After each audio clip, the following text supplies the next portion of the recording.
I would like to welcome you all to the second week of Drisha's Winter's Mon and the second of two classes called Tasting the Tanakh on the role of food in biblical narratives with Rabbi Joe Wolfson. I do see plenty of familiar faces here today, so I'm sure you all remember Rabbi Wolfson. So we're going to jump right into the session. And with that, Rabbi Joe Wolfson. Hello, everybody. Thank you so much, Sarah. Thank you, everyone, for coming back. And if there's anyone who wasn't here the first time on Tuesday, welcome. Very excited to be here. Torah and food are definitely two of my very favorite things. I do have a cup of tea here this time. Played a role in the last class, what we would let other people prepare for us. Welcome, everybody. Lovely to have everyone here.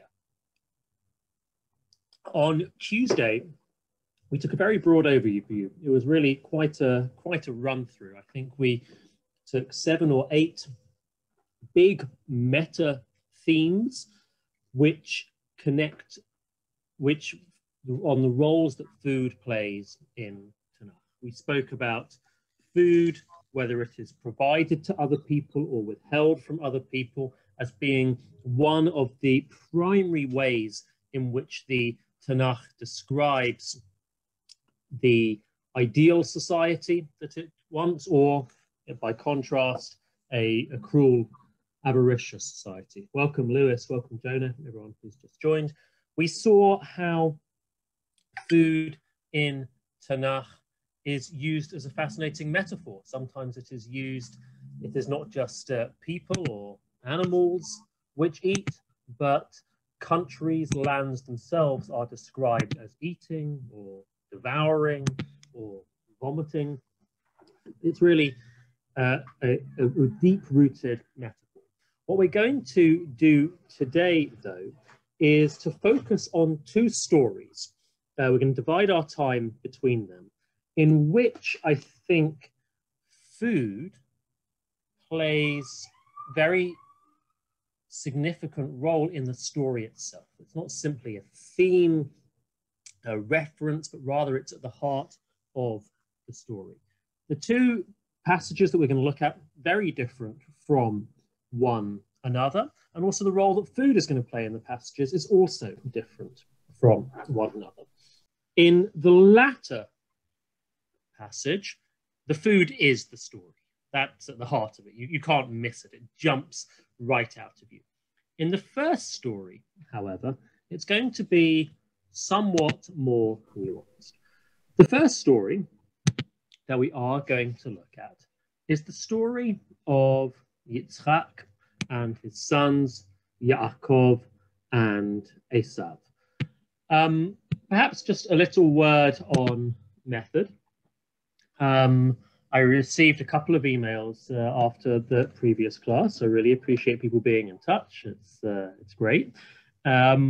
One of the emails asked me about the use of midrash and the use of later commentaries as a way of explicating the text. I won't go too in depth on this now, but I will just say that there are certainly differences between what we call pshat and drash, the simple, straightforward reading of the text, and later rabbinic interpretations of it. However, and this is not the time to debate this or to prove this, however, it is my belief that very frequently the later commentaries are drawing out of the text ideas which are already latent in it. And so although a midrash may describe something which is clearly not obviously present in the text, a lot of the time I would suggest it is picking up on something and just making that which is implicit explicit. So that's just a little note as to part of the way in which I like to use later commentaries as well. Let's get into the story of Yitzhak, Yaakov, and Esav. Here we go. And should say, as said last time, and as Sarah said again at the start, please do participate, share your ideas. You can either put your hand up, or you can say just directly. Would love to really make it collaborative. Wow, just seeing now where everybody's from Paris, Colorado, even New Jersey, very exotic. Great to have such a range. Okay, people are seeing my screen okay? Good. So we're going to begin with the early years of Yaakov and Esav. Yitzhak is married to Rivka. 40 years old Yitzhak was when they married. Nevertheless, sadly, tragically, like both her mother-in-law and her daughter-in-law, Rachel, in the future, she struggles to have children. The story is not as thick and described as with either of the generations to either side of her. However, it actually takes 20 years for her to become pregnant. When she is pregnant, verse 22, "V'yitrotzu habanim b'kirba." She feels the boys, the children, struggling, is this translation, in her womb. Really feels like something is going on. She goes to ask a question of God. What exactly that means, not completely clear. Receives a message, which is not our topic for now, but is going to become the core engine of the story, Rav Ya'avod Sa'ir. Okay, the two children are born, they emerge. The first one, red, hairy, they call him Esav.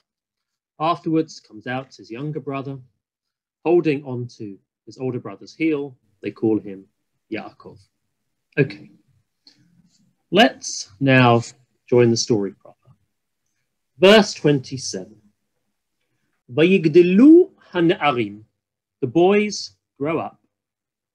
Vayihi Esav ish yodea Said.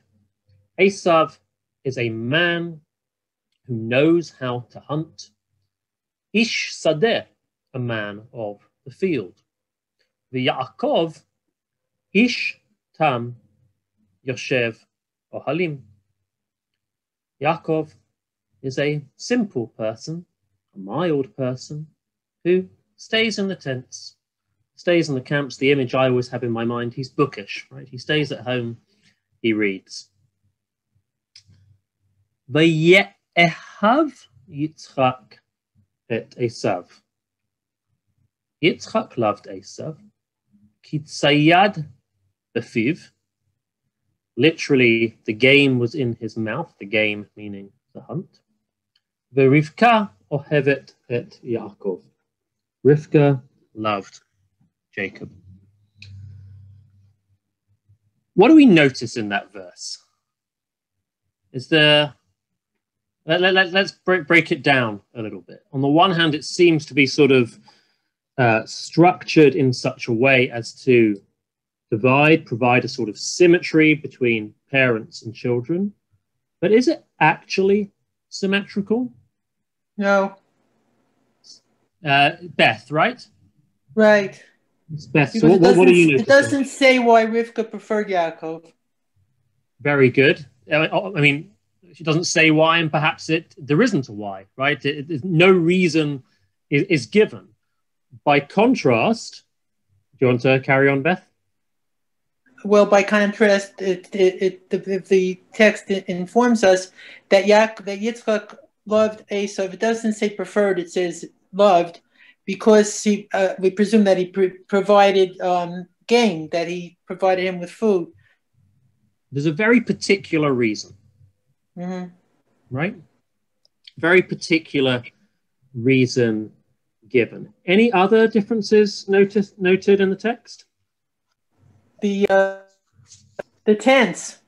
Very good. Go on, Beth. Do carry on. Well, it's vav hamahapechet, so it's the past. Mm-hmm. It said they have the past tense. And Ohevet is present continuous. Very good. Your reading is already there in the writings of the great 16th century commentator, the Kli Yakar. This difference in tense, what does it provide you with, Beth? Sort of what impact does it have on how you understand the difference between how the parents love the children? Good question. Does it connect up with your first point? Right, your first point was Rivka seems to love Yaakov unconditionally. Right. There's no reason attached to it. So it could be ongoing. Whereas Good. if the tzayid stops, the ahava stops. Good. Very, very good. Let's now sort of try and inhabit for a second what it's like to be Yaakov within this verse. How does he experience his mother's love? Overwhelming, or if not overwhelming, all-encompassing, ongoing, not connected to any particular thing he does, enveloping. What about his father? Now, does it mean, you're quite right, Beth, I think you said, it doesn't say Yitzhak preferred Esav, implying that even if he preferred Esav, he still loved Yaakov or had some feelings of affection to him. It's completely silent about how his father feels towards him. It doesn't say anything at all. He's deprived of the flow of his father's love. There's a wonderful book, I don't know if anyone's seen it, it's called Wrestling Jacob, I have here, by a wonderful man called Rabbi Shmuel Klitsner, lives in Yerushalayim. Wrestling Jacob is, interestingly, a quote from a letter by Sigmund Freud, whose father was called Jacob, and who once wrote that he felt that his whole life he was wrestling Jacob. Shmuel Klitsner is very interested in combining very close readings with psychological insights. I'm going to just read a few lines from his description. In verse 28, our verse, the asymmetry is poetic and painful, as each of the two parents love only one child. The father's love is conditional, based on a ritual between father and son involving the provision of food. The mother's love is unconditional, yet directed to one son exclusively. Is the silence with regards to Yitzhak's affection for Yaakov indicative of what he feels, or of what he is capable of communicating? Perhaps the reader is being made to hear the silence that the sons hear. We are made to experience a fraction of the anxiety and doubt of Yaakov and Esav. And now he says something quite interesting. He says, conventional psychological insight often sees the ongoing love of the mother figure as an encompassing love that totally embraces the child as an indistinguishable part of herself, as indeed the child in the womb once was. The father figure sees the child as a separate entity that will be bound to him by the love that the child will earn and deserve. This dichotomy is too simplistic and generally subject to the particular constellations of greatly differing family dynamics. However, in this case, the text seems to support the cliché to a greater extent than one would have expected. Very interesting. Very, very interesting. Okay. Let's carry on. And again, please, people, do share thoughts, add in at any moment. Vayazed Yaakov Nazid. Yaakov was once cooking a stew. Vayavo Esav min hasadeh v'hu ayef. Esav comes from the field, tired. Vayomer Esav el Yaakov, haliteni na min ha'adom hazeh. Feed me. It's such a sort of physical language. Shovel it down. Give me this red stuff. Ki ayef anochi. I'm exhausted. Al ken kara shamo Edom. For this he was called Edom, the red stuff. Then we have the story of the selling of the birthright, where Yaakov will trade this stew in return for the birthright. I want to Just pause though at this moment. In fact, let's even jump back a second. Why does Yitzchak love Esav? What was presented in the text? Because he feeds him. He feeds him. Excellent. I want to show you a comment of the Ramban, Rabbi Moshe ben Nachman, on this. People see it? Sorry, it's only the Hebrew. Oh, yeah. Okay. Amru HaMefarshim. The commentators explain, the Ibn Ezra, Radak, Ki yiten sayad b'piv shel Yitzchak. He would bring the food, the hunt, the game, to Yitzchak, to his mouth, or Yavi. Okay. He likes the comment, but not complete. And he therefore makes the following suggestion. V'yitachen lefaresh. It could be. I want to offer the following suggestion, says the Ramban. Oh, what happened there? Sorry. V'yitachen lefaresh. V'ye'ahav Yitzchak et Esav. Yitzchak loved Esav.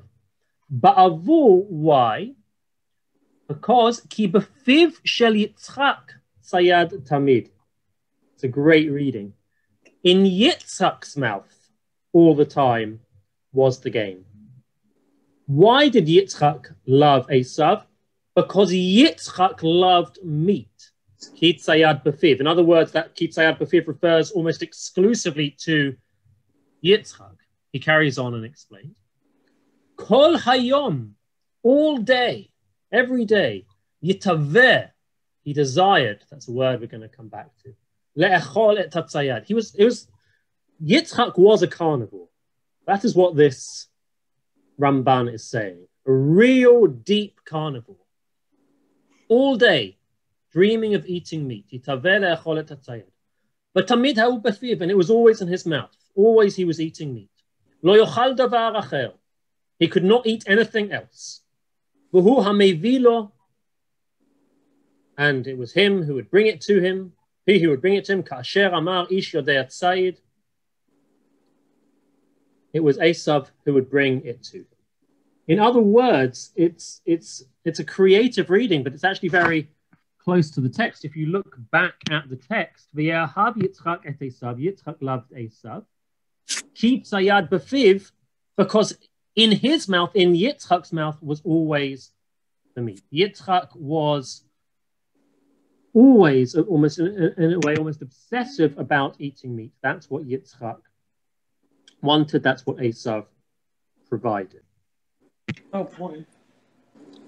Back to verse 29. Vayazed Yaakov Nazid.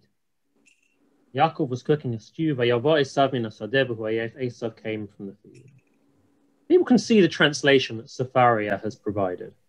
Now, I know Yehudi is a true stickler for non-pshat renderings. What word has the translator added in there that is not there in the Hebrew? Which pasuk are you on? 29. Well, there's a word there in the English which is not there in the Hebrew. Damn it. Taste. Once. There are a few options there. Famished is how they're translating ayef, even though ayef does mean tired more than hungry, but okay. Oh, once. No. Very good. Exactly. Once. Isn't that fascinating? Once. There is no Hebrew word that they are translating there. They are putting that in. In fact, Rashi creates a midrashic interpolation. Rashi says that Avraham Avinu, his grandfather, Yitzchak's father, had passed away, and he was cooking food for the bereavement. Right? Complete interpolation. I want to show you a comment. This is the comment of the Or HaChaim. Or HaChaim, great commentator, 18th century, I believe. Look at this. This is such a great reading. Vayazed Yaakov. People see where I am? Vayazed Yaakov cooked. Ulai perhaps. Ki letzad shera'a sheho'ila legimato shel Esav liYitzchak. Since he saw how much it worked, how much it helped that Esav fed him, in other words, how much love his brother received from his father for being able to provide him with food, lakach gam hu derech levarech tavshilin. He decided himself to work out how to cook a good stew, lekarev levaviv elav ke'esav. Draw his father's heart close to him, just as Esav had done. This reading is so brilliant. Before we get to the psychological complexity of it, it's a great reading because it does away with any need for the word once. Once implies there is a break. There is something of a gap between 28 and 29. 28 tells us about which parent loves which child. 29 tells us about a particular occurrence that happened one day. But as we pointed out, there is no word there in the text that signifies once. Rather, verse 29 is a direct continuation of verse 28. Yitzhak loved Esav because he would give him this food. One day, Yaakov, not feeling the love of his father, cooked a dish. How does Esav describe that dish? In verse 30. What is it? Ha'adam hazeh. Exactly. Ha'adam hazeh. The dish that Esav sees is red. What are the connotations? What do we sort of feel with that? Blood. Blood, or if not quite blood, then at least meat, right? Now, is it meat? I don't think it is, right? I've never heard an interpretation that says it's meat, but rather, what is it? Lentils. Yeah, but what is it? That. Vegetables. We don't know. Red lentils. Everybody, Lentils. it's an Impossible Burger or Beyond Burger. Beyond Right? burger. Do we get it? He wants to make it look like meat. He can't make meat because he's Ishtam Yoshev Halim, right? He's reading books. He's pale. He's weak. He doesn't know how to hunt, right? It's an impersonation of a red carnivorous dish that his father would appreciate. There is something, I think, at the same time both moving and also pathetic in this. It's moving because it's so sad because he wants his father's love, and this is how he sees himself being able to get his father's love. It's so nebuch, it's so sad because he can't get what his father actually wants him to do, right? He can't actually get the meat.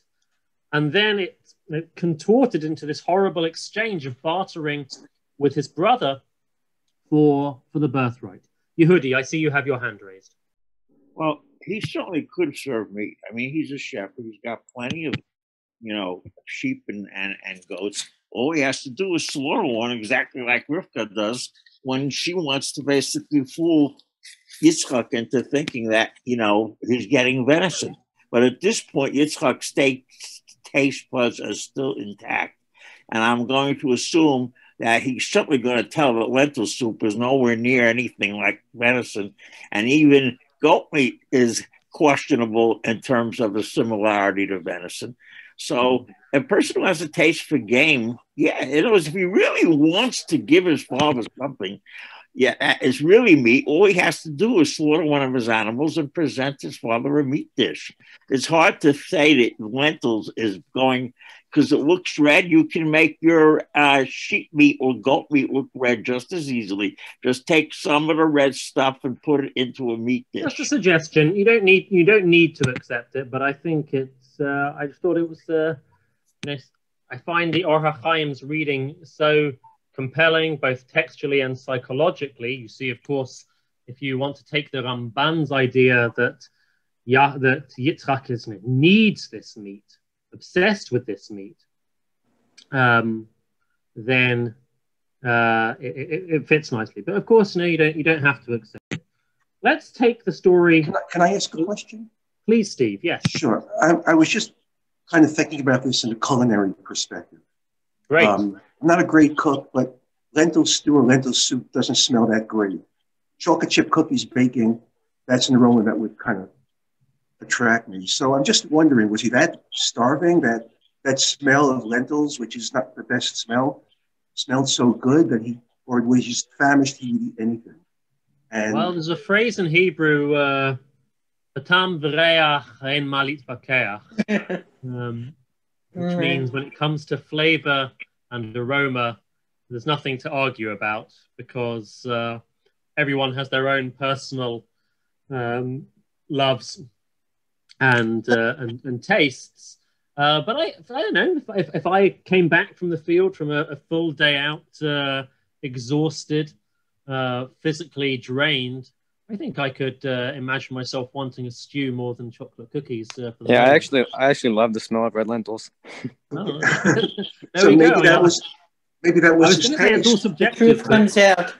I mean, Zoom does have the capacity for conducting polls. So if people want, we can do a poll of everybody in the class and say chocolate cookies or or this. But even so, Esav, I think, did seem to like it. But Steve, who knows how history would have been different had it been chocolate cookies that Yaakov... Maybe he was a great cook and he's great spices. I'm just intrigued by, It could also be sumac as well. The word yaf does mean famished, and it does not mean exhausted. Okay, I want to move us a little bit further. I can prove that to you. I'll send you an email. Great. Famished. Let's move the story a little bit further. Time passes, and Yitzhak grows old. Okay. We're in chapter 27 of Bereshit. That's a blessing story. Vayehi ki zaken Yitzhak. It was when Yitzhak grew old. V'tichhena einav merot. His eyes grew dim from seeing. I'm glad you heard he's talking to someone else right now, so he won't get angry with me for what I'm about to say. Does anybody familiar with any interpretations of why Yitzchak's eyes grow dim? The smoke from the korbanot, the idol worship of Esav. Excellent. That's one midrashic interpretation. Anybody remember another? That's the first one Rashi quotes. The tears of the malach from the Akedah. Excellent. Thank you, Judith. When Yitzchak is bound on the altar, back in chapter 22, by his father, Abraham raises the knife. The angels looking down from heaven, their tears fall into Yitzchak's eyes, and he is blinded by them. Does that have any rootedness in the text itself? Let's carry on. V'yikra et Esav bano hagadol. He calls Esav, his elder son, Vayomer elav beni. Says to him, my son. Vayomer elav hineni. Says to him, here I am. Any bells ringing for anybody? Vayomer elav beni. Vayomer elav hineni. At the Akedah. Very good. Now, admittedly, the phrases appear a number of times in Bereshit, but absolutely the central origin location for them is in Bereshit chapter 22. Yitzchak turning, well, firstly, God calling to Abraham, Vayomer elav Abraham, Vayomer hineni. Abraham says, I'm here. And then on the way, on the journey to Har HaMoriah, Mount Moriah, Yitzchak turning to his father and saying, Avi, and his father saying to him, Hineni. B'nei. Here we are, the same character, at the end of his life, seems to be towards the end. He's certainly old, saying to his son, Beni, and his son says, Hineni. you feel the weight of Yitzhak's personal history. Let's actually quickly just jump back. I'm going to show a nice textual thing in Bereshit, chapter 22. One of the other phrases that repeats itself many times in the story, or well, not many times, but a couple of times at least, in the story of the Akedah is V'yelchu shnehem yachdav. People remember that? They walk together, right? Avraham and Yitzchak walk together, right? People see here at the end of verse 6, Yikach et hatzei ha'olah, takes the wood with him, takes Yitzchak with him, the fire, the knife, V'yelchu shnehem yachdav.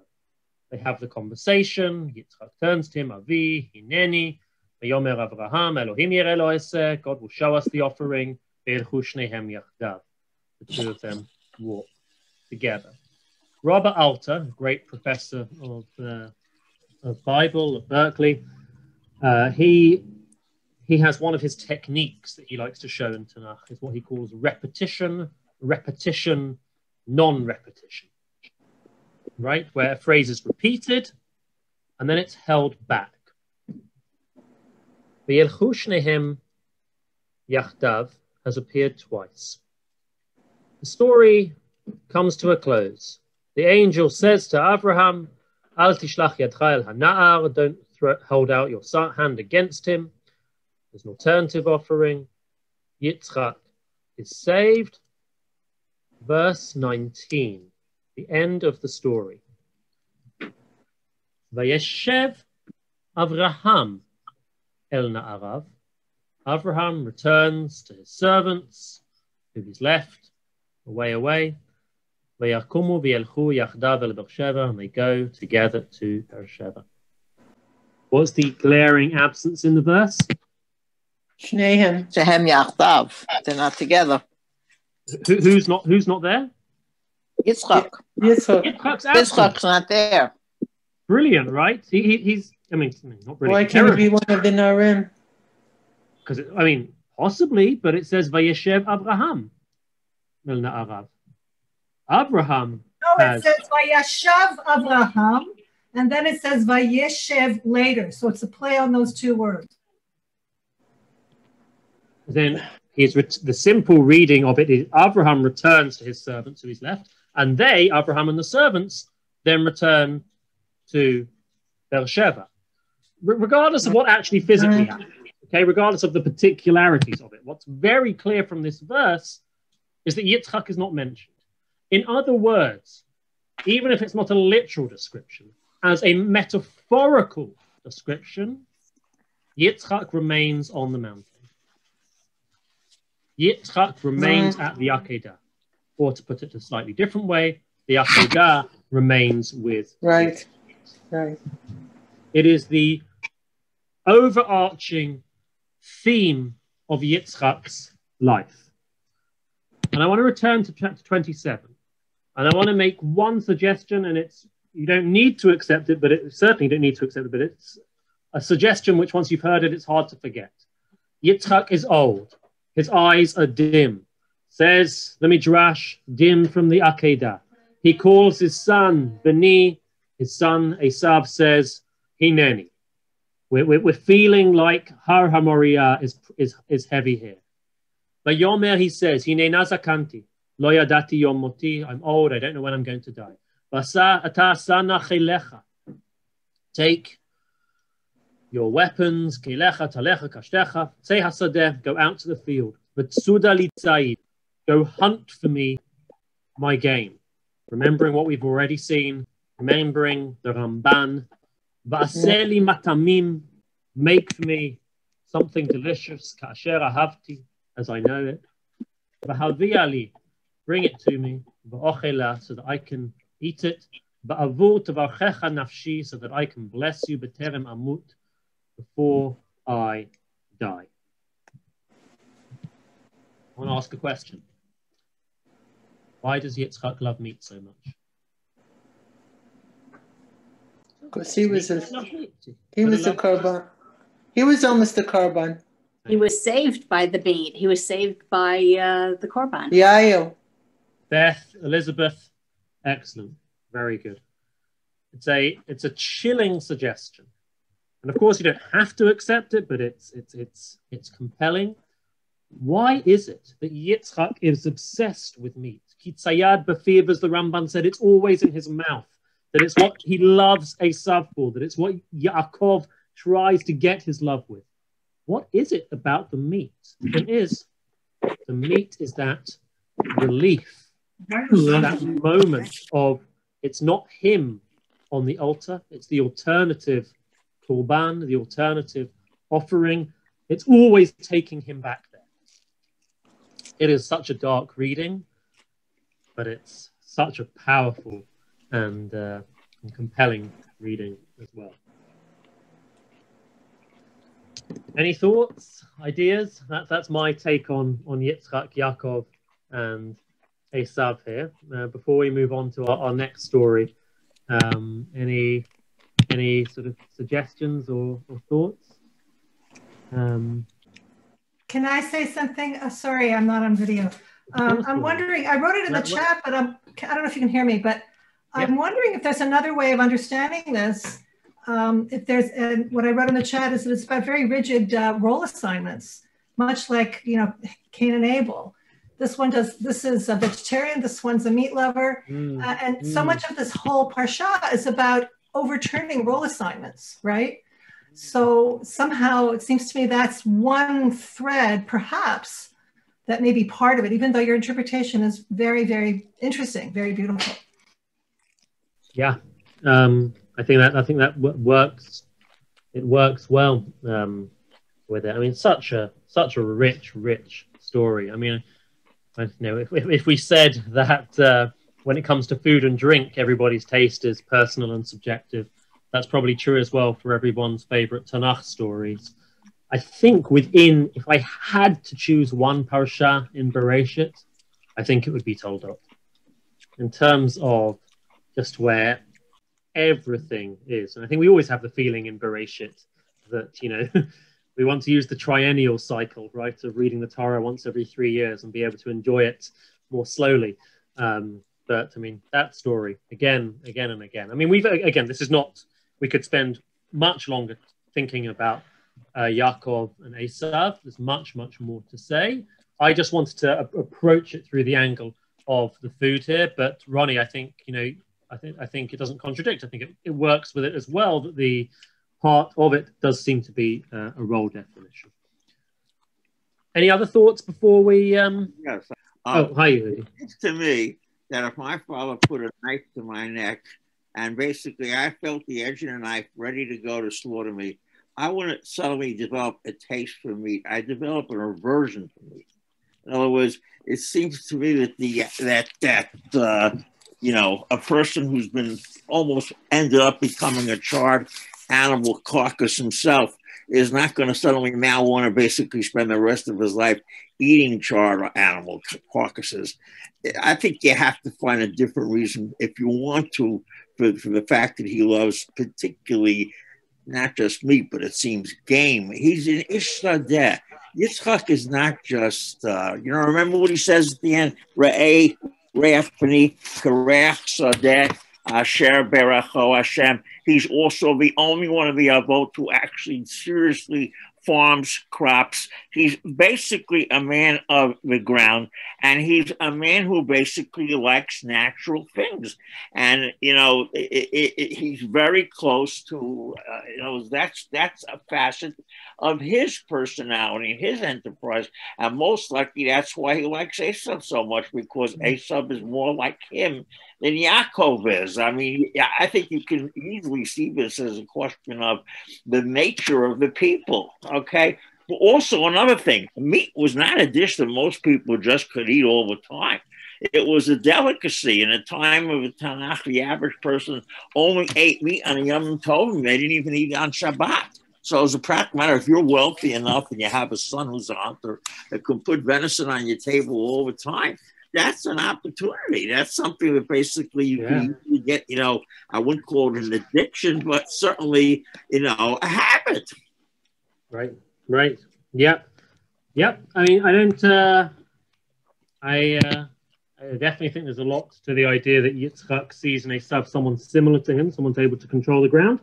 In terms of the first idea, I think psychology and trauma work in strange ways, and I don't think that we can necessarily anticipate exactly how a person will respond to an event. But in any case, it was only a suggestion. I'm really excited for the second story. The second story is, I think, a much more complicated story to read. It's strange and enigmatic. And really, if this next piece is going to occupy the last half of our second class, I have spent significantly more time thinking about it in the run-up to it than I have on any of the rest of it. So perhaps the ideas will come out more. I don't think there is any story in the Torah, maybe even the Tanakh, which is just as suffused with food, almost gluttony, really, than the story which we are about to read. I don't know if anyone here was at the Drisha Yomiyun on Sunday with Rabbi Silber's talk. He said he was going to speak about it, and then he didn't. So that's good. I saw his sheet and I worried, and he didn't get to it. Right? Okay, good, Beth. Good. So exactly. So I think what was gonna work well is, because this is a complex story and people don't know it, I include myself here, anywhere nearly as well as a lot of us know the stories in Bereshit. Let's take a read through it together. Would people like to do breakout rooms and chavrutot for 5 minutes on it, or do we prefer to read through? Read through. Okay, good. Thank you. I appreciate a clear answer. Okay, so we are in the book of Bamidbar. Bamidbar begins with the Jewish people still encamped at Har Sinai, Mount Sinai, where they have been, where they have received the Torah. And a critical juncture in critical axis within the book of Bamidbar comes the end of chapter 10, beginning of chapter 11, when they finally depart from Mount Sinai and begin or resume their journey through the desert to the land of Israel. And it does not go so well. Pretty quickly, things begin to go downhill. The story that we're going to look at is more or less the first story that occurs immediately after leaving. First few verses of the chapter, complex, we're not going to deal with them now. Something happens, the people complain, mitonanim ra, fire breaks out, ravages the outskirts of the camp. Not great. We're focusing on the next story, verse 4. Very quick, one after another. The first 3 verses, there's a complaint, God angers. Now this story. I'm just going to read through it, okay? And then we'll sort of pay attention as we read it, and then we'll try and work it out. V'ha'asafsuf asher b'kirbo, the riffraff, love that word, in their midst. Hitavu ta'ava, had a great desiring. V'yashuvu v'yivku gam b'nei Yisrael. And then the Jewish people, Bnei Israel, began to weep as well. What was it they said? Vayomru mi ya'achilenu basar, who will give us meat? They carry on, and these are maybe the best psukim that you'll hear all week on this course of Drisha's. What is the connections between Jewish texts and food? Zacharnu et hadaga. We remember the fish that we used to eat for free in Egypt. Et hakishurim, oh, those cucumbers. Vet ha'avatichim, oh, the melons. Et hachatzir, et habatzalim, et hashumim, leeks, onions, garlic. Oh my God! Now they are, having a horrendous time in the desert. They're having this desire, this imagining, this imagery. V'ata, now where we are, nafshenu yevesha, our souls are dried up, shriveled. Our gullets are shriveled. Oh, fantastic. Ein kol bilti. Ein kol. We have nothing at all. Literally, there is not everything. Bilti el haman einenu. Just this man which is falling from heaven, which we have to look at. Seem to be sort of sickened by the man, just desiring of all of the delicacies that they used to have. Told a little bit, take a little break, told what the man looks like, because of our gadu, which is coriander seed. Okay, we're told how they'd go and gather it. Okay, verse 10. Vayishma Moshe et ha'am. He hears the people crying in their families. Ish lefetach ohalo, each one at their tent. V'yichar af Hashem me'od. God's anger is great. Ve'enei Moshe ra'a. Evil or distressing to Moshe. Just to put out the question, which is not immediately obvious the answer to, and we're not going to address it just yet, but I guess I'll ask you guys, what would be your question on the verses we've just read? I mean, just the imagery is fantastic. Anything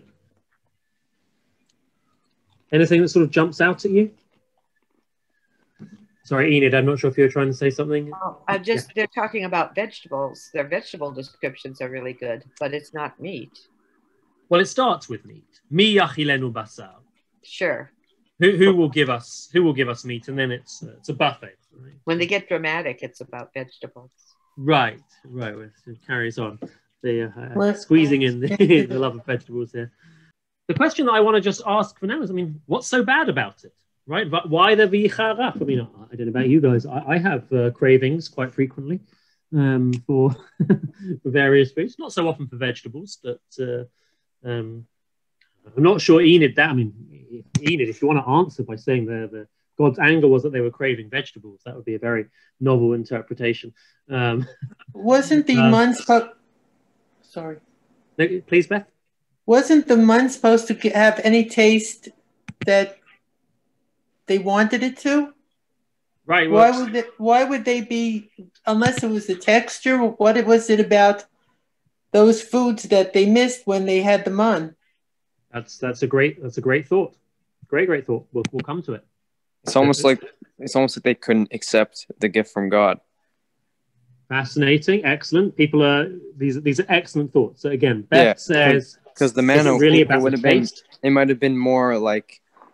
It might have had a different effect, and it might have been more harmonious in a way. What do you mean by harmonious? Like, for example, there's different ways of thinking about like different foods and how they affect like people and their minds and stuff. But like garlic and onions and meat and all this stuff, it's like things that it's almost like foods that put you into a state of distraction a bit. I'm not saying that like we shouldn't eat these foods. I'm just saying the manna was something like closer to God. They were food. It wasn't a food that was like of a lower nature. Good. Okay. These are all excellent thoughts, and I really feel with this chapter, the more you can put in, the better. Elana, I do not know much at all about ancient Egyptian diets. Do you want to expand a little bit on what were major Egyptian vegetables?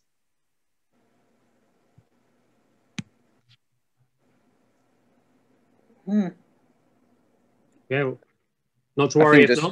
I think just what he said there. A lot of legumes and vegetables and stuff. Fascinating. Okay, it's interesting that people are putting such an emphasis on the vegetables because it does start with mi yachilenu basar, who's going to feed us meat, and we're going to come back to these. Yeah, but a lot of what the vegetables they said are mostly used for seasoning and seasoning meat as well.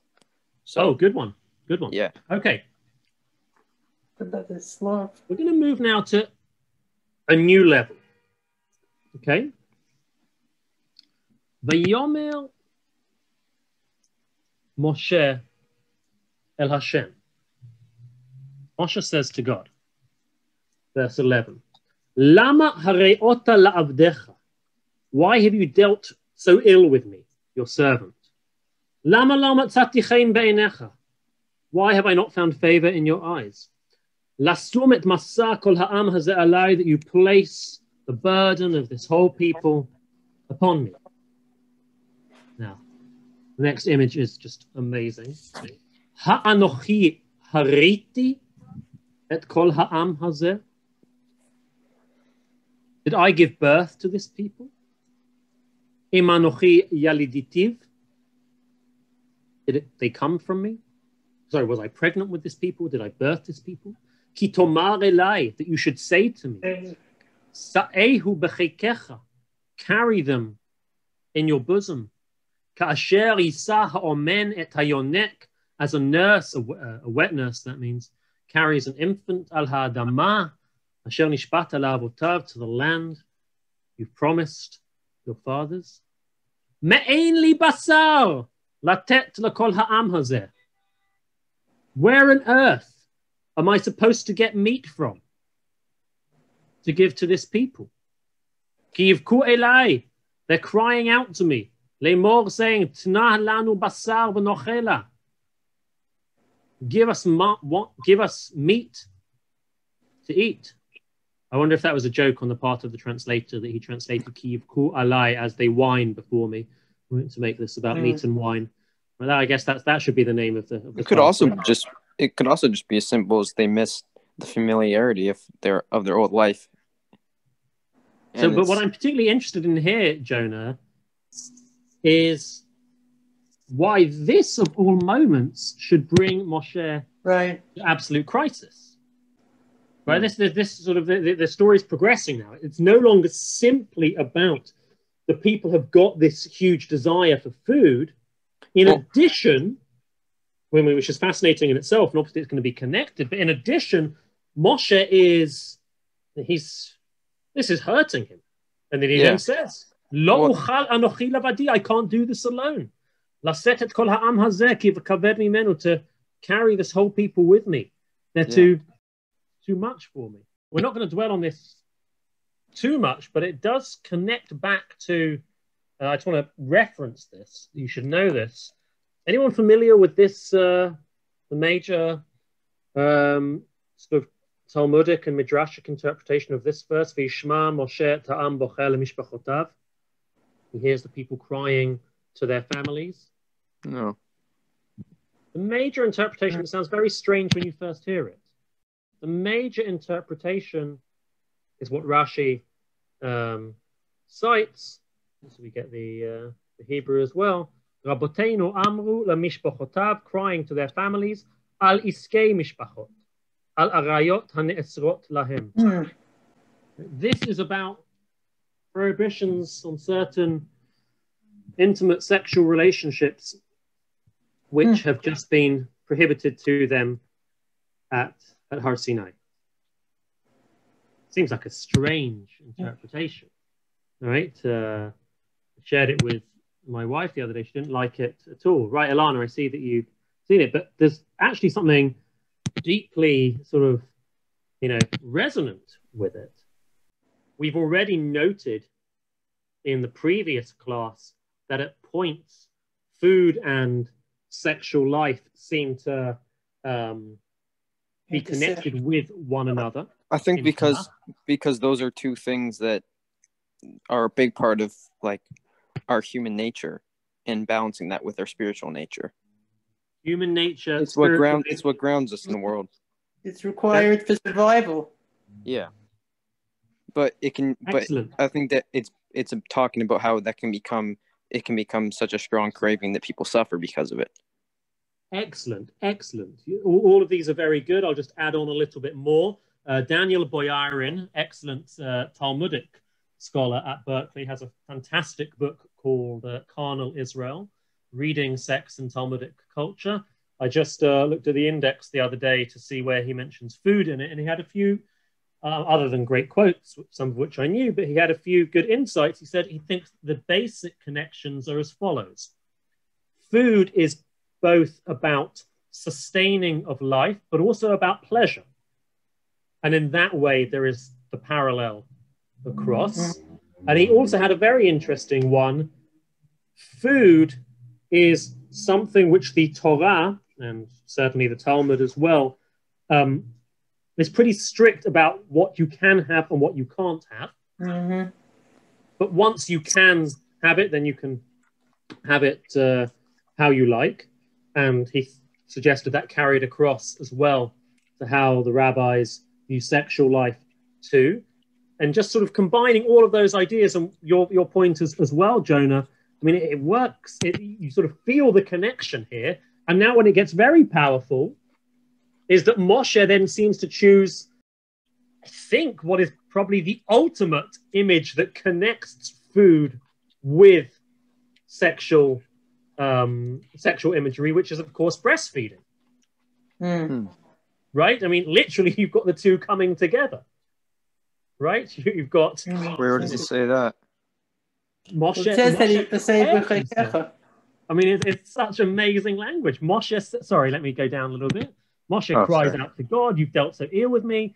Verse 12, did I give birth to them? Did I carry them? That you should say to me, carry them. Moshe is envisioning the task which is given to him as breastfeeding this people. That kind of makes me, all of that together kind of makes me think about feelings of safety. Like the Jewish people at this time, they didn't feel safe. They didn't feel like God was taking care of them.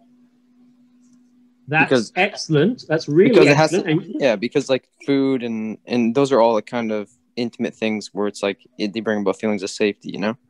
Brilliant. Very good. Jonah, you are looking at this, though, from the perspective of the people. Now, I'm going to... you haven't got your video on, but I'm going to make a guess that you've never breastfed before. No. And of course, the verse is said by Moshe, meaning it's not the Jewish people saying, we need you to breastfeed us. Okay. I mean, not that you're wrong at all. I think you're exactly right, but I'm also interested in turning it around. Yeah. Right? Because it's said by Moshe. And, I feel that it's not really my place to say this. My wife has just left. And if anybody who does have experience breastfeeding wants to take over from me at this point, you're welcome to. But I do know we have 2 young children. Breastfeeding is not easy. Not easy at all. Or if it is easy, then you're very lucky. We spent a lot of money on a lactation consultant, and it didn't work. I won't go deep into it now, but just to really sort of sit with that idea. For me, I think this is the most arresting image of all there are in Chumash of Moshe describing the difficulties of his responsibility. Responsibility. He can't get away from it. It's keeping them alive, but at such cost to his own. Oh, so you're saying that his relationship with God is what's supporting all the Jewish people? No, sorry. He is crying out to God, saying, "This task you have given me of essentially being the mother and the breastfeeder of this people is too much for me." Yeah. But did and of God course, ever... it's not just metaphor. He's literally being asked to provide them food. Yeah,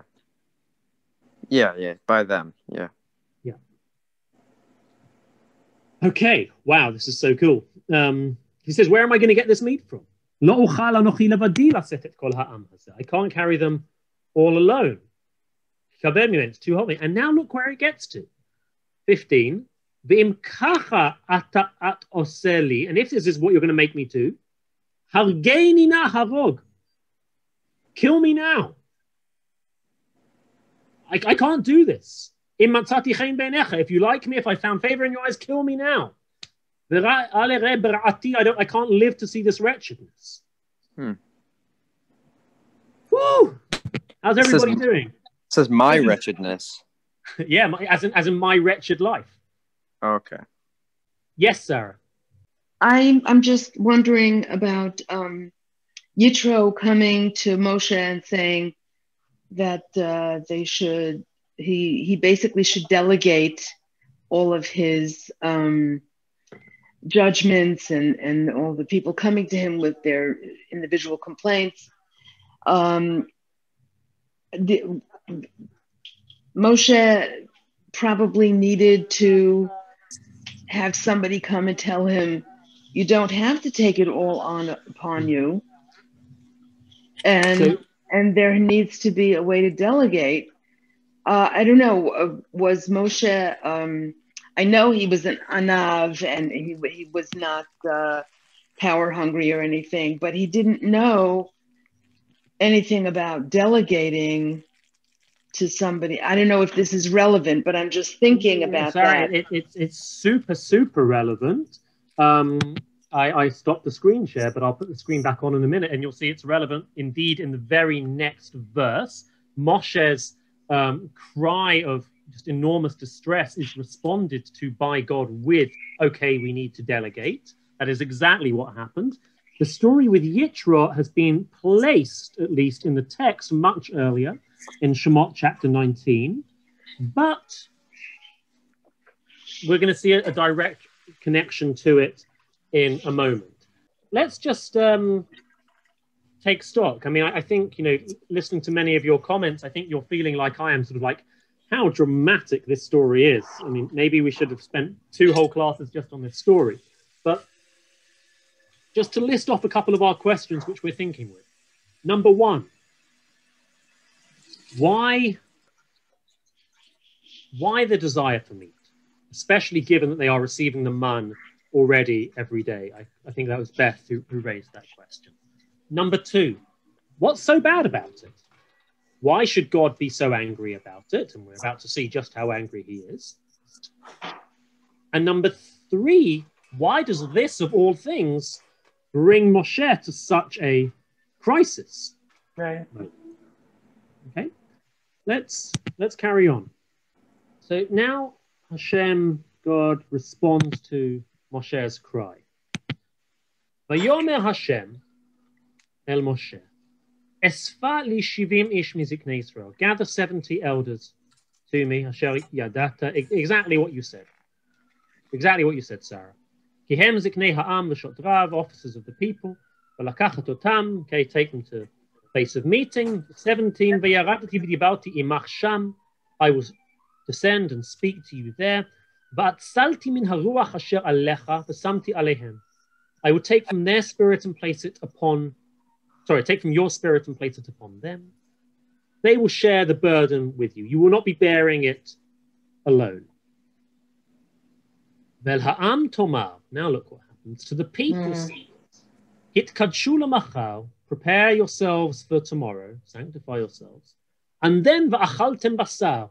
Then you shall eat meat. Fascinating, right? You all heard vegetables, but Moshe heard meat, and God hears meat. Because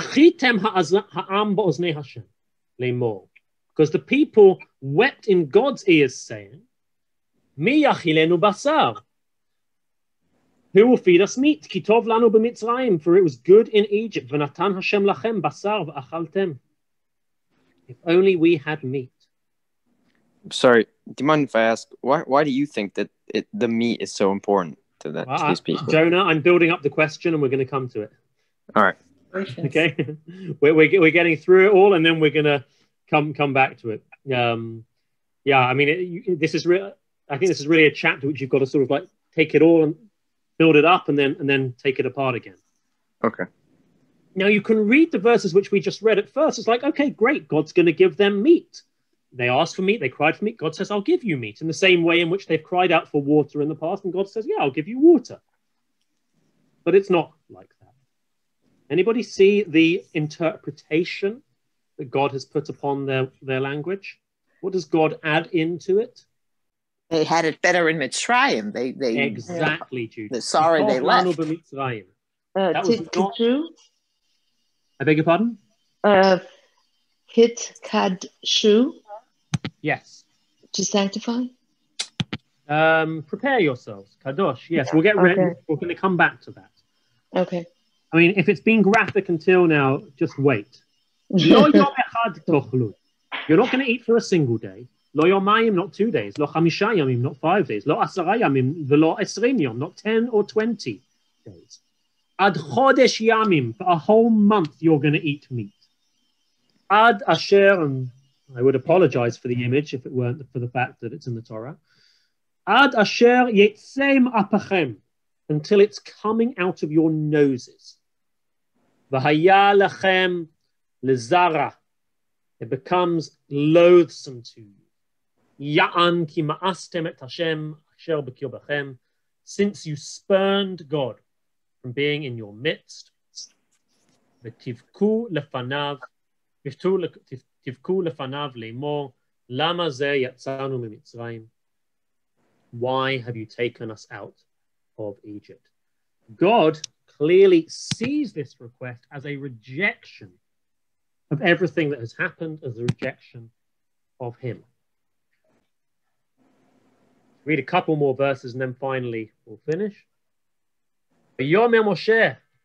Moshe now responds, 600,000 ragli ha'am, 600,000 of them, and me in their midst. Va'ata amarta, and you say, basar eten lahem, I'm going to give them meat. Va'achlu chodesh yamin, you're asking me to do this? Hatzonu bakar yishachet lahem, can I slaughter this for them? And they'll find them all the fish of the sea? And I mean, this wouldn't be enough.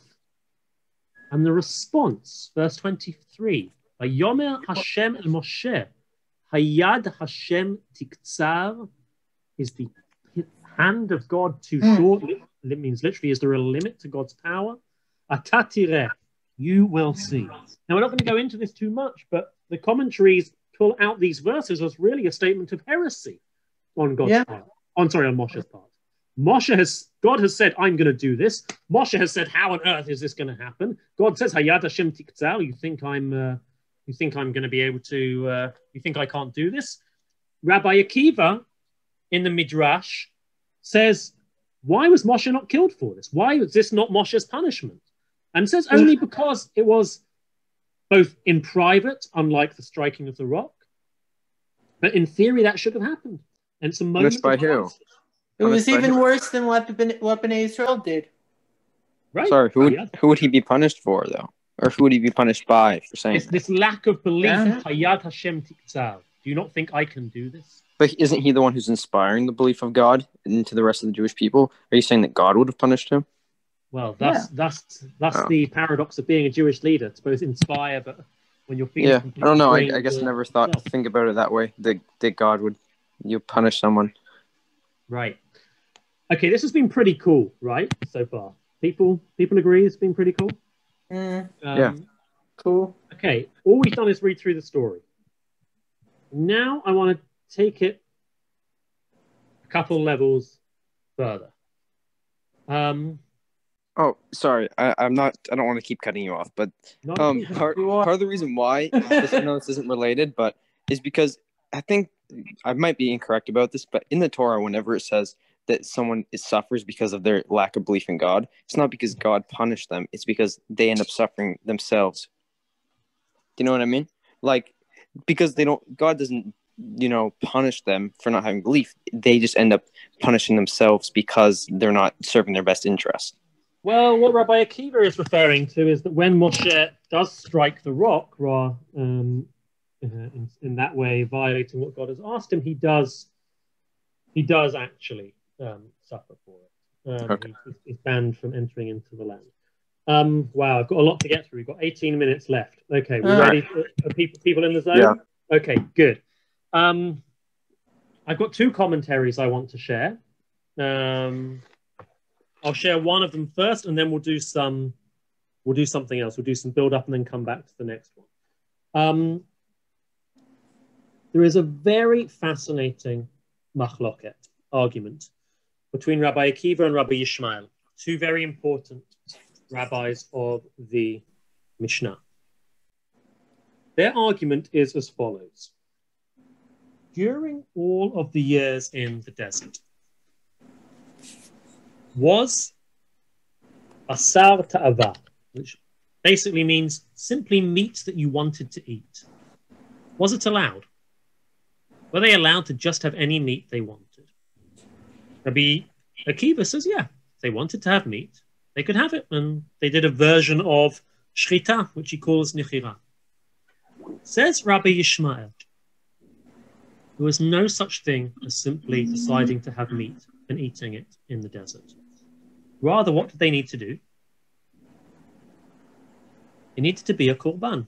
If you wanted to eat meat during the desert years, you would offer it up as a korban.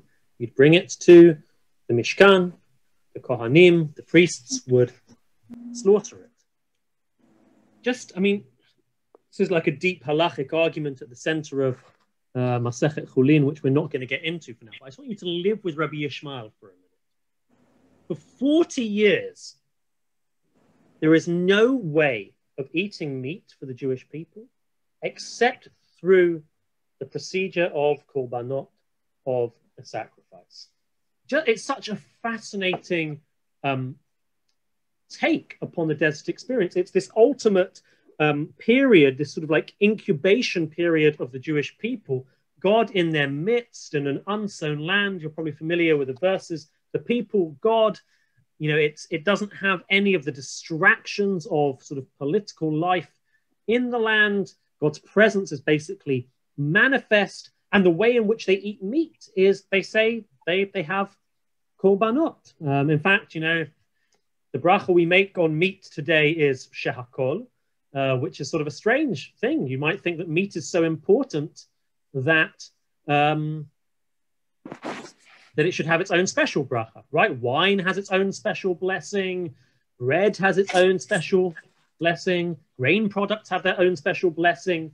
Shouldn't meat be one of that, you know, hierarchy of foods? Mm-hmm. And here's the amazing thing. According to these opinions, there was a special bracha on meat. It was the bracha said, al hazvachim, upon bringing an offering. Now I want to share the following, okay? This is the comment of the Meshech Hochma. Meshech Hochma is Rabbi Meir Simcha HaKohen, Meshech, of Dvinsk. Yes, Dvinsk is Ukraine, I think. Belarus. Wonderful commentary on the Torah. He says as follows, and I thought of this first, and I thought someone has to say it, and I found him saying it. It's so powerful. On our chapter, sorry, there's not a translation, I'll translate it. Hitavu ta'ava, they desired a great desiring. Perush, which is to say, Af shahaya lahem bakar tzon, even though they had cattle and sheep in the desert, bakol zeh, nevertheless, hane'esra asar ta'ava, they were prohibited from just simply having meat as they wanted. V'hayat tzarich lahaviyam lo'ohel moed. If they wanted to eat it, they need to bring it to the Mishkan. Im kol tikun hakravato, according to all of the procedures, the details of offering up offerings. Vehem hitavu ta'ava, and they had just this desiring. Hadaga shanochal b'mitzrayim hilam chinam b'lo mitzvot. Right, we ate it for free. Free, he translates metaphorically as free from mitzvot. V'ka'et, and right now, ein rak basar, all there is meat. Be'elef mitzvot, with 1,000 commandments. Ve'ein kadai al kol al zeh haturach, we can't, you know, all of this work in order to have it, right? Such a brilliant read. What is the hitavu ta'ava gdola? What is this great desiring they had? They just want to eat meat as they can, naturally grab a burger, eat it. I think the brilliance of it is it captures like the intensity of the desert experience. Mm. Okay? Because, okay, I've got 13 minutes left. I think they want freedom. Okay. Thank you for saying that, Jonah. There are two paths we can take in how to interpret this, what we're dealing with. One of the ones, possibly it comes out of the Meshech Hochma. It comes out of the Ramban, Nachmanides, and it's similar to what Jonah just said. They wanted freedom. They didn't want the intensity, right? They didn't want all of the requirements of it. Michael Walzer, wonderful political philosopher at Princeton, very Jewish, wrote a lovely book called Exodus and Revolution, how the Exodus story has inspired revolutions throughout history. So he's got a comment on our chapter.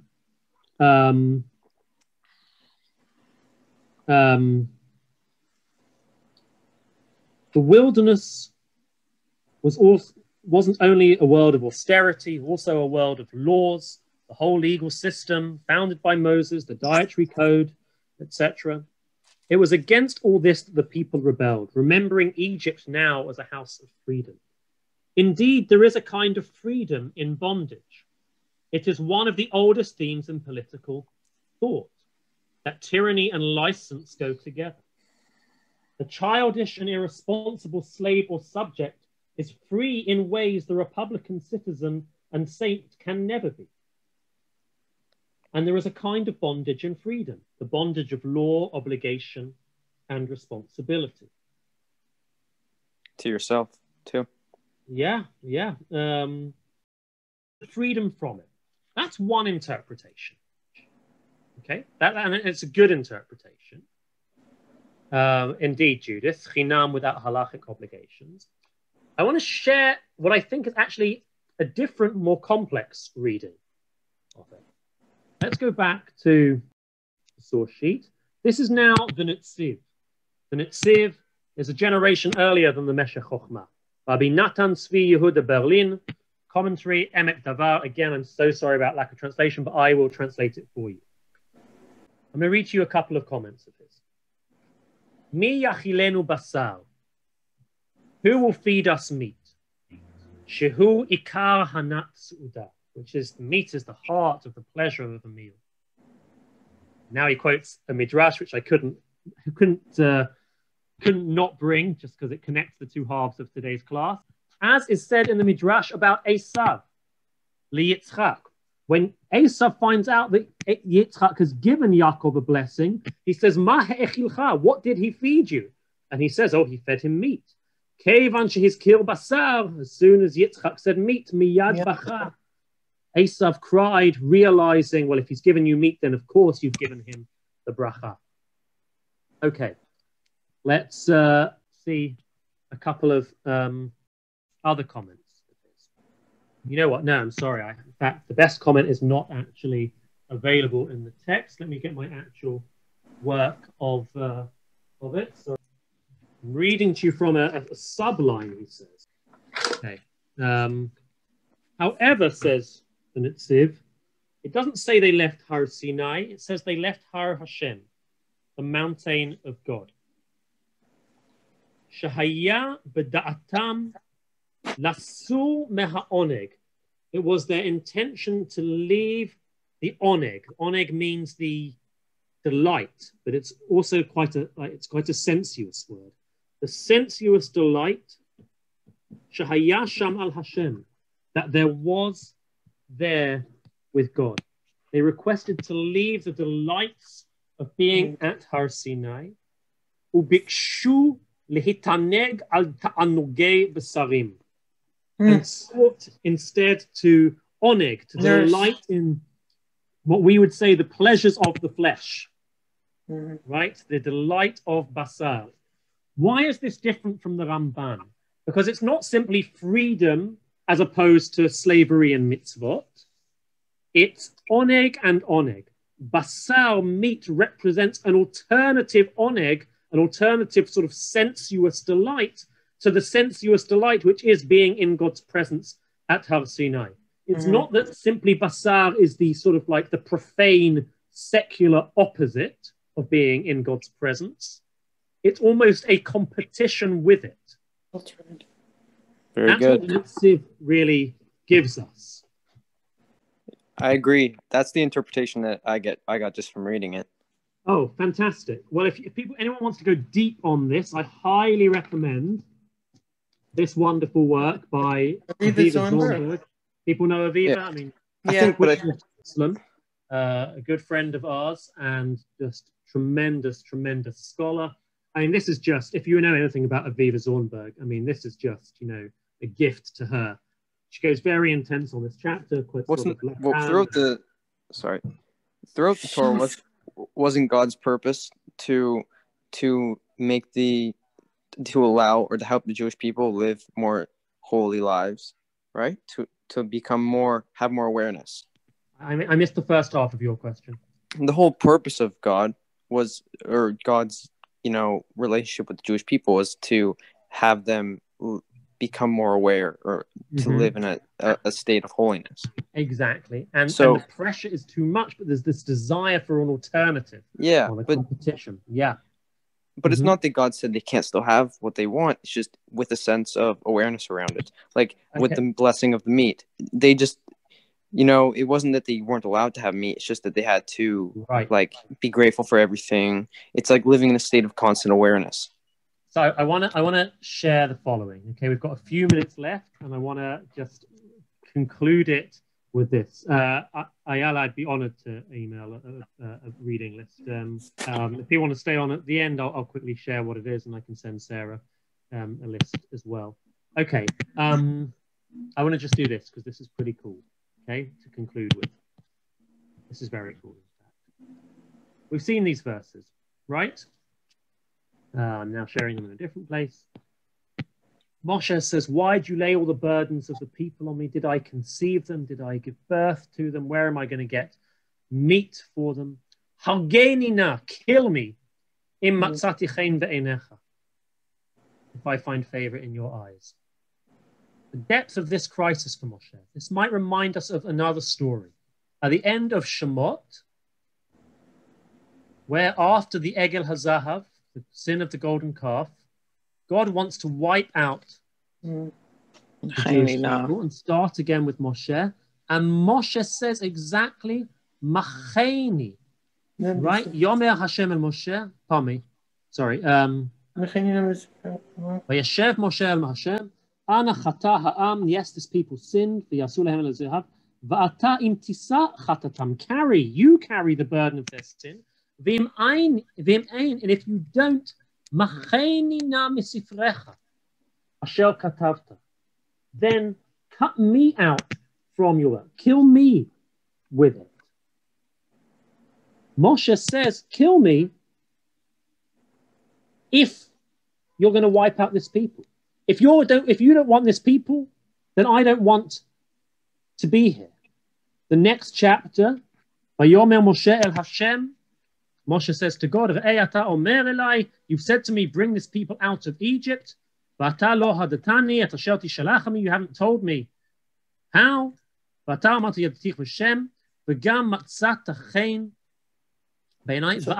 now, if I find favor in your eyes, right, exactly the same phrase as in our chapter. Show me your way, so that I can take them out. In other words, at the end of Shemot, Moshe asks to die. He asks to find favor in God's eyes, both of those in order to save the Jewish people. But in Bamidbar, he says, kill me now if I find favor in your eyes, to get away from the Jewish people. That's the extent of the crisis. Now watch this, everybody, okay? It's all been the build-up to this moment. Everything we've said until now, even including the previous class, is the build-up to the following. You see this verse, which we've read, back in Bamidbar 11. Ve'el ha'am tomar, and to the people he says, God says, Hitkadshu lemachar. Prepare yourselves, sanctify yourselves for tomorrow. Va'achaltem basar, and then you will eat meat. That remind us of anything? Is Torah before Matan Torah for 3 days. Exactly. We are in Shemot chapter 19. Sarah almost took us there earlier when she made the reference to Yitzhak, which is also this chapter, or the previous chapter. Yomer Hashem el Moshe. God says to Moshe, we are the eve of the giving of the Torah. I will come to you in the thickness of the cloud, so that people will hear me speaking with you. They'll believe in you forever. God says to Moshe, Lech el ha'am, go to the people, v'kidashtem hayom umachal, sanctify yourselves, prepare yourselves today and tomorrow. V'chitzu simlotam, wash your clothes. V'heyu nechonim liyom hashlishi, be ready for the third day. Ki b'yom hashlishi yered Hashem le'enei kol ha'am al har Sinai. God will descend. I'm not sure I know of any parallel in Chumash as powerful as this. This is being presented as a sort of reverse Matan Torah. The people are told to prepare themselves for a day which is to come. In Shemot chapter 19, they're told to prepare themselves for a day which is to come in Bamidbar chapter 11. After this preparation, something is going to descend. In Shemot, it is God who is going to descend, and God's word and the Torah, which is going to descend. In Bamidbar, it is the meat which is going to descend, but the meat which is going to be destructive of them, that is the sort of reverse anti-Matan Torah. I think this reading is so strong to attach to the Netziv. The Netziv who reads the Basar as the competitor Ta'anug. There is Ta'anug of Lifnei Hashem, of being in front of God. The people have just left the mountain of God. And there is the Ta'anug of Basar. We have about 30 seconds left just to use this to wrap everything up. I think this is so amazing because it's, you know, the sensuousness, the delight, the power of food, which we crave, which we need, which is presented as something which can be so destructive, something which is sort of the reverse of Matan Torah. That's what this chapter gives us. And yet, the wonderful paradox is that this does not lead the Torah and Jewish practice following it to therefore view basar and food connectedly as something off limits, something dangerous, something which is to be banned. But actually, on the contrary, it is the ultimate mode of our socializing in a ritual setting, eating with one another, offering korbanot, making a blessing on the food which we eat. And just the amazing sort of like paradox and tension of all of that boils down to this moment in Bamidbar. Thank you so much, everyone. This was lots and lots of fun. I hope you enjoyed it as much as I did. I really enjoyed getting to prepare and learn this stuff. Thank you, Rabbi. The classes were wonderful. Yes. We learned so much. Thank you very much. That's so very kind of you. Would people like the reading recommendations now? Yes. Sure. Sarah, does that work? Or you need to move? Can we get the reading list? That's totally fine. Also, if you would like to just email it to me and I can send it to anyone who registered for the class, that works as well. Okay. Oh, I would like that. Yeah. That's good too. Fantastic. Okay. Fantastic. Okay. I do just come back and teach us again. Oh, well, you'll have to ask Sarah and the rest of the people. I think I just did. So yes, to repeat what everyone is saying, thank you, Rabbi Wolfson, for this incredible two-part class. Thank you to everyone for being here and for engaging so actively. Again, tonight is the last night of Drisha's Winter Zman programming, and we are wrapping up with a session by Rabbi Leah Sarna called These Are Old and Solvable Problems, Scarcity and Plenty in Joseph's Egypt and Nehemiah's Israel. So you can find out about this class as well as our future programming at www.drisha.org/classes. And again, thank you so much to everyone here today. I hope you have a good rest of your day.